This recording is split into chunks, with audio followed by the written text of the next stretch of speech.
Should you draft Chuba Hubbard in fantasy football this year? Well, let's talk about it. Hubbard's a guy who I think people just kind of sleep on because he wasn't drafted with significant draft capital. He kind of just glided his way into being the Panthers' RB1, and people just kind of don't see him as this super big star. But Hubbard's really good. Hubbard finished last year as the RB14. He's currently ranked the RB19 and the 48th overall player. And he is the RB1 of the Panthers. The Panthers made some moves this offseason when it came to their backfield. They released Miles Sanders, and they brought in Rico Dowdle. Jonathan Brooks, their second-round pick from 2024, is towards ACL. He's not going to play all year, so it really is just Hubbard, Dowdle, and, the backups in this rushing room. I'm not really scared of Dowdle when it comes to... I think he's just there as an off-piece, take some of the workload away. I don't think he's going to be doing anything significant. He wasn't a 1,000-yard rusher last year, but he hasn't really shown to be an elite talent yet so far in the NFL. So I do think that Hubbard, who has shown that can be a bell coming back, carry this offense if he needs to, will be rewarded with the majority of the targets. Carries, they also extended him, so it does really feel like the Panthers are locked in on Hubbard. Hubbard gave them good reason to last year.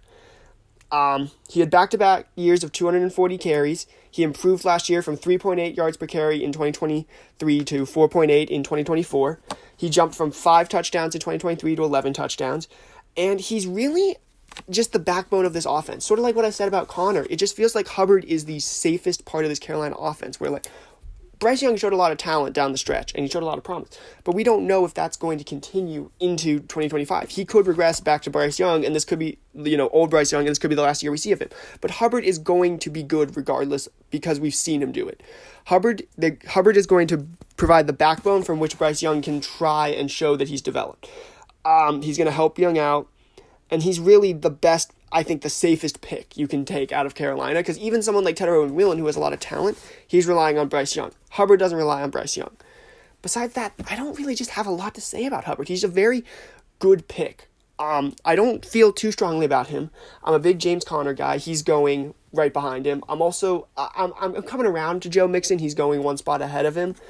And then David Montgomery's a little bit farther back, but I think there's just a bunch of guys who are all solid together, and Hubbard's one of them. And I'm giving him a grade of B+, just because I think that there's not a lot to be scared of with Hubbard.